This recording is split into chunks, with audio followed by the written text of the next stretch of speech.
اعوذ باللہ من الشیطان اللعین الرجیم بسم اللہ الرحمن الرحیم۔ سامعین کرام، طلاب و طالبات، ہمارا جو یہ سبجیکٹ جو ہے وہ تجوید کا ہے۔ تجوید میں چوتھا سبق ہے حروف مدہ، لمبی آوازیں۔ اس کا یہ آپ کی چونکہ ابتدائی کتاب ہے تجوید کی، تو مختصر درس ہیں اس کے ہم چوتھے درس پہ آ چکے ہیں۔ یہ کہہ رہے ہیں کہ لغت میں مد کے معنی کشش اور کھینچنے کے ہیں۔ ٹھیک ہے، مد کے معنی کیا ہیں؟ کھینچنے کے ہیں۔ اگر زبر، زیر و پیش کے بعد ان کا ہم جنس حرف آ جائے تو وہ حرف ان حرکات کی آواز کے دو برابر کھینچنے کا باعث بنتا ہے۔ زیر زبر پیش کی ہم جنس حرف آ جائے، مجھے بتائیں زیر زبر پیش کے ہم جنس حرف کون کون سے ہیں؟ حالانکہ سابقہ درس میں ہم پڑھ چکے ہیں۔ کوئی جواب دیں۔ زیر زبر پیش کے ہم جنس حرف، الف کس کا ہم جنس ہے؟ الف فتحہ کے لیے، چھوٹی اے کسرہ کے لیے، ضمہ واو کے لیے۔ ٹھیک ہے، اس حروف کو حرف مدہ کہتے ہیں۔ ٹھیک ہے، حروف مدہ 3 ہیں۔ کتنے حروف مدہ ہیں؟ مل کے بولیں کتنے ہیں؟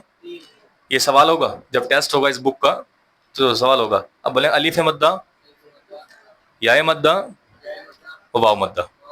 ٹھیک ہے، الف مدہ، یا مدہ، واو مدہ۔ ٹھیک ہے، ہو گیا۔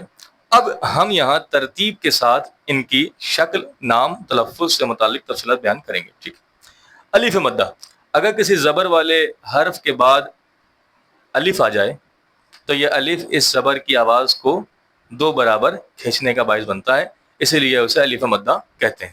ٹھیک ہے، مثال طور پہ تابا، حالہ۔ ٹھیک ہے، تابا حالہ میں کیا ہو رہا ہے؟ ہو رہا ہے کہ زبر والے، یعنی زبر والے حرف کے بعد الف آ رہا ہے۔ ٹھیک ہے، زبر والے کے بعد کیا آ رہا ہے؟ الف آ رہا ہے۔ اس کو مٹائیں، ذرا پلے کریں جی۔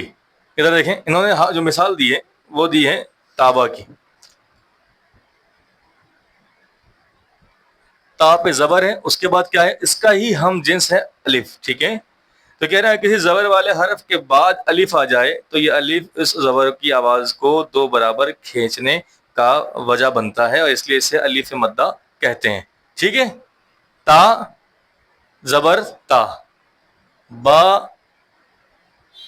الف زبر با ہو گیا، اس کے بعد الف آ گیا، تو یہ زبر جو ہے اس کی ہم جنس جو حرف ہے وہ الف ہے۔ ایسے پڑھتے تا زبر تا، بولیں۔ اور اگر تا الف کے ساتھ ہو، تا زبر تا، ٹھیک ہے، یہ ہو گیا، یہ اسے بولتے ہیں الف مدہ۔ تجوید میں آپ اور آگے پڑھیں گے کہ بعض مقامات پر الف لکھا جاتا ہے، پڑھا نہیں جاتا، اور اس کو پہچاننے کا کیا ہے کہ اس میں اس طرح سے کاٹس لگا ہوتا ہے۔ یہ آپ قاعدے میں پڑھیں گے، جنہوں نے قاعدہ پڑھایا ہوگا یا پڑھا ہوگا۔ ٹھیک ہے، وہ تو خیر بات کی بات ہے، ابھی ہماری بحث ہے الف مدہ کی۔ ٹھیک ہے، ہو گیا۔ بولے تابا، حالہ، سارا، تابا، کادا، اسی طریقے سے آگے کہ زبر ہو، زبر کے بعد الف ہو۔ الف مدہ کی آواز تمام حروف کے ساتھ ایک جیسی نہیں ہوتی، بلکہ ان 8 حروف خا، صاد، ضاد، طا، ظا، غین، قاف، را کے بعد الف مدہ کی آواز بھاری اور موٹی پڑی جاتی۔ واہ، وہاں تو صرف کھینچ رہے تھے نا مدہ کے، یہاں پہ تھوڑی سی موٹی بھی پڑیں گے۔ کون کون سے حروف ہیں؟ خا، صاد، ضاد، طا، ظا، غین، قاف، را۔ کتنے حروف ہیں یہ؟ 8۔ کتنے حروف ہیں؟ خا، صاد، ضاد، طا، ظا اور غین اور قاف، را۔ یہ جو 8 حروف ہیں، ٹھیک ہے، ان میں ان کے بعد اگر آئے گا تو صرف مدہ نہیں بلکہ اس کو موٹا پڑیں گے۔ کیسے؟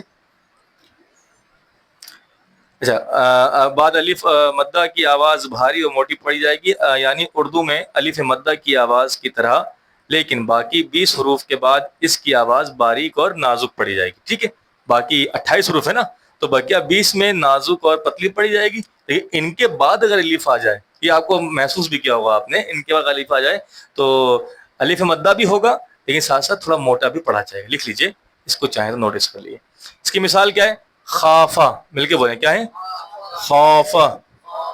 اگر موٹی نہ پڑھیں, خافا, خوفا, رانا, ذاق, قال, قال, قال, قال, قال, قال نہیں ہے یہ, قال. اچھا قولا نہیں ہے, آپ قولا قولا نہیں پڑھیں, زبر لگائیں. قال, قال, طابہ, طابہ, مقام.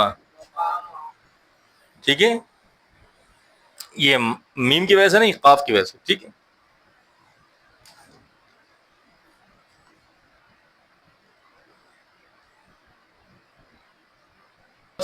کہ اگر اس کے ان کے بعد الف آ جائے گا تو موٹا پڑا جائے گا, مد جو ہے وہ موٹا ہو جائے گا, ورنہ تو باریک مد رہے گا. ٹھیک, یہ ہو گیا الف کے بارے میں. اب کیا ہے؟ اچھا, انہوں نے ماشاءاللہ پورا سبق جو ہے صرف الف مدہ پہ رکھا ہے. اب آگے انہوں نے نقطہ بیان کیا ہے. ٹھیک ہے, اور یائے مدہ 5واں سبق ہے نہ, تفصیل انہوں نے دیا ہے, وہ پڑھ لیتے ہیں. کہہ رہے نقطہ شروع میں بعض وجوہات کی بنا پر بعض الفاظ کا الف مدہ نہیں لکھتے, لیکن بعد میں جب صحیح تلاوت کی خاطر قرآن کریم کی علامتیں لگائی گئیں تو ایسے موارد میں مفتوح حرف کے ساتھ چھوٹا سا الف بڑھا کر الف مدہ کے تلفظ کو واضح کیا گیا, جیسے جاہدہ. ٹھیک ہے, اب مثال کے طور پر ادھر دیکھیں, کہیں الف مدہ ہو رہا ہے. ٹھیک ہے, کیا لکھا ہے, یہ کیا لکھا ہے؟ جاہدہ. اب خاص کر وہ لوگ جانتے ہوں گے قاعدے میں اس جاہدہ کو ایسے بھی لکھ سکتے ہیں نا,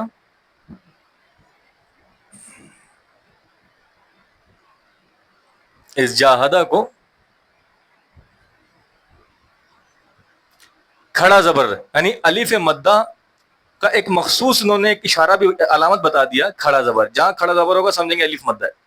ٹھیک ہو گیا, جاہدہ کو ایسے بھی لکھا جاتا ہے.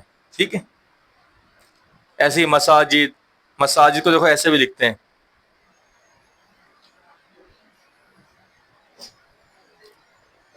مساجد ایسے بھی لکھتے ہیں, کھڑا زبر. یہ قاعدے میں ہے, چھوٹا سا قاعدہ ہوتا ہے اس میں. فارسی رسم الخط والے قرآن میں الف مدہ سے پہلے والے فتح کو کھڑا حالت یا کھڑا زبر میں لکھتے ہیں کہ دلالت کرے کہ اس فتح کو کھینچ کر پڑھا جائے. بالکل, مشارق. اب دیکھیں, اب فارسی میں بتا رہے ہیں,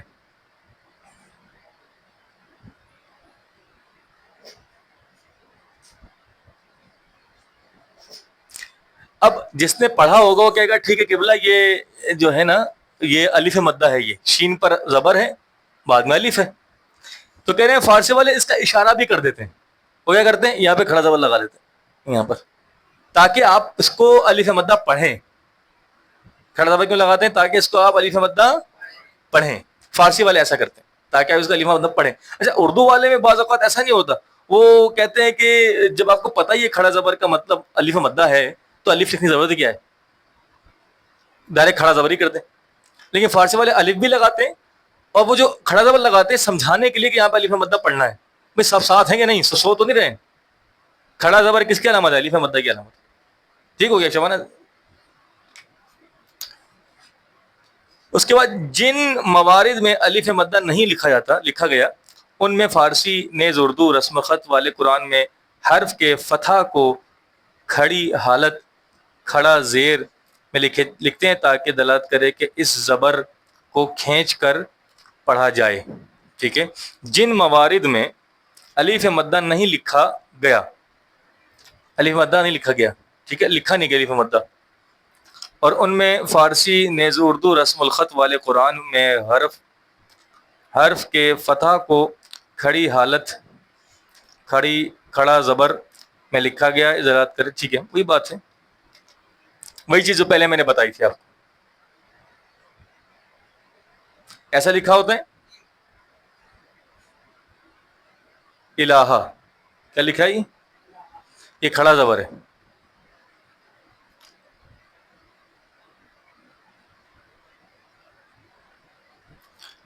مطلب کیا ہو گیا؟ مطلب اس کے بعد ایک اور الف تھا. مطلب کیا بتا رہے ہیں؟ جن موارد میں الف مدہ نہیں لکھا، زور سے کہ الف مدہ نہیں لکھا گیا، الف مدہ لکھا نہیں گیا، ٹھیک ہے،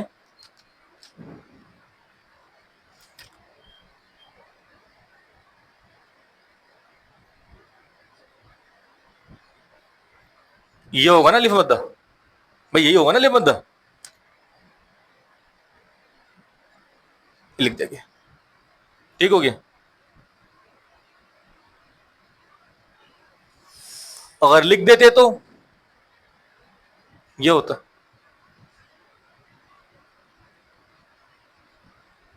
ٹھیک، اور نہیں لکھا تو یہ ہو گیا، ٹھیک ہو. ایسی ہاذان،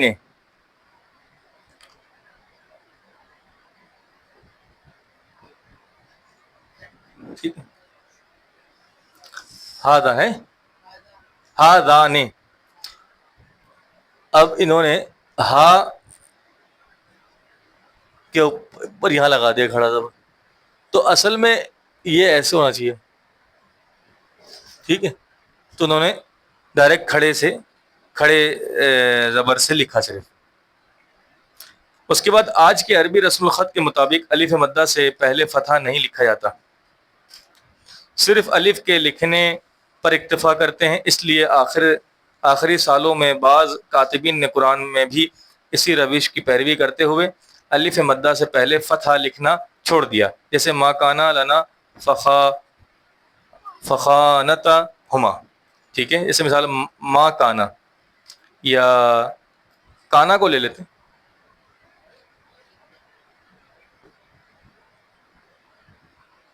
یہ کس کی مثال ہے کہ آج کے عربی رسم الخط کے مطابق الف مدہ سے پہلے فتحہ نہیں لکھا جاتا، لکھتے ہی نہیں ہیں.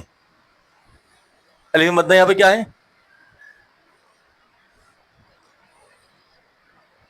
زبر الف، ٹھیک ہو گیا. کہہ رہے ہیں الف مدہ سے پہلے فتح لکھا نہیں جاتا، یعنی یہ لکھا نہیں جاتا، مٹا دیتے ہیں، ٹھیک ہے. صرف الف لکھا جاتا ہے، بس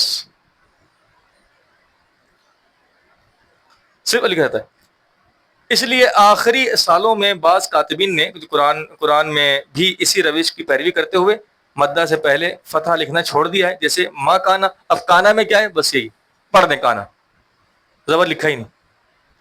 یہ صرف ایک پہلے انہوں نے علامت بتائی کہ الف مدہ کی علامت کیا ہے، پھر کس کس دور میں اس کو لکھنے میں تبدیل ہے. کہیں کھڑا زبر لے کر لکھ دیا، کہیں بغیر، کہیں کھڑا زبر بھی ہے ساتھ میں زبر بھی ہے، کہیں صرف کھڑا زبر ہے تو علامت ہو رہی ہے کہ یہ الف مدہ ہے، اور کہیں پر صرف کھڑا زبر ہے اور علامت ہے کہ الف مدہ ہے، کہیں صرف زبر ہے الف کے ساتھ تو الف مدہ ہے، کہیں نہ کھڑا زبر ہے نہ زبر ہے لیکن یہ پتہ ہے کہ الف مدہ ہے.